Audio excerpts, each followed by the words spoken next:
Ceci est la lecture de l'ouvrage de René Guénon, intitulé Orient et Occident, publié en 1924. Lecture de Steph Doméa.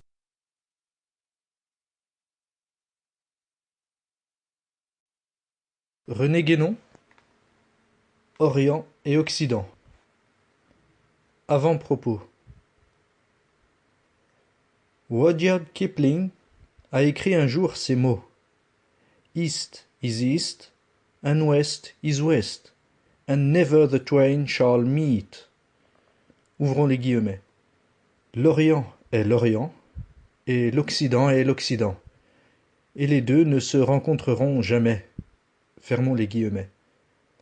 Il est vrai que, dans la suite du texte, il modifie cette affirmation, admettant que, ouvrons les guillemets, la différence disparaît lorsque deux hommes forts se trouvent face à face après être venus des extrémités de la terre. Fermons les guillemets. Mais, en réalité, même cette modification n'est pas très satisfaisante, car il est fort peu probable qu'il ait songé là à une force, entre guillemets, d'ordre spirituel. Quoi qu'il en soit, l'habitude est de citer le premier vers isolément, comme si tout ce qui restait dans la pensée du lecteur était l'idée de la différence insurmontable exprimée dans ce vers. On ne peut douter que cette idée représente l'opinion de la plupart des Européens, et on y sent percer tout le dépit du conquérant qui est obligé d'admettre que ceux qu'il croit avoir vaincus et soumis portent en eux quelque chose sur quoi il ne saurait avoir aucune prise. Mais, quel que soit le sentiment qui peut avoir donné naissance à une telle opinion, ce qui nous intéresse avant tout, c'est de savoir si elle est fondée, ou dans quelle mesure elle l'est. Assurément, à considérer l'état actuel des choses, on trouve de multiples indices qui, semblant la justifier, et pourtant, si nous étions entièrement de cet avis, si nous pensions qu'aucun rapprochement n'est possible et ne le sera jamais, nous n'aurions pas entrepris d'écrire ce livre. Nous avons conscience, plus que personne autre peut-être, de toute la distance qui sépare l'Orient et l'Occident. L'Occident moderne surtout. Du reste, dans notre introduction générale à l'étude des doctrines hindoues, nous avons particulièrement insisté sur les différences, à tel point que certains ont pu croire à quelque exagération de notre part. Nous sommes cependant persuadés que nous n'avons rien dit qui ne fût rigoureusement exact, et nous envisagions en même temps, dans notre conclusion, les conditions d'un rapprochement intellectuel qui, pour être vraisemblablement assez lointain, ne nous en apparaît pas moins comme possible.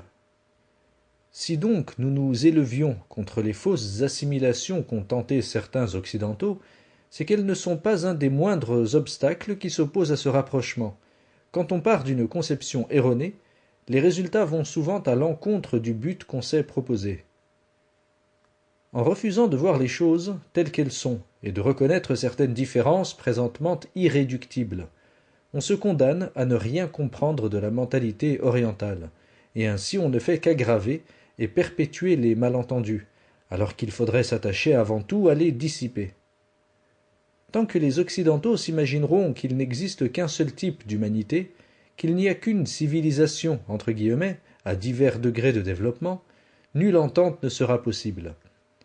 La vérité, c'est qu'il y a des civilisations multiples, se déployant dans des sens fort différents, et que celle de l'Occident moderne présente des caractères qui en font une exception assez singulière. On ne devrait jamais parler de supériorité ou d'infériorité d'une façon absolue, sans préciser sous quel rapport on envisage les choses que l'on veut comparer, en admettant même qu'elles soient effectivement comparables. Il n'y a pas de civilisation qui soit supérieure aux autres, sous tous les rapports, parce qu'il n'est pas possible à l'homme d'appliquer régalement et à la fois son activité dans toutes les directions, et parce qu'il y a des développements qui apparaissent comme véritablement incompatibles.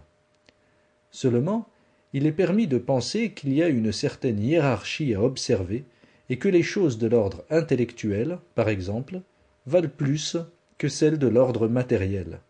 S'il en est ainsi, une civilisation qui se montre inférieure sous le premier rapport, tout en étant incontestablement supérieure sous le Sample complete. Ready to continue?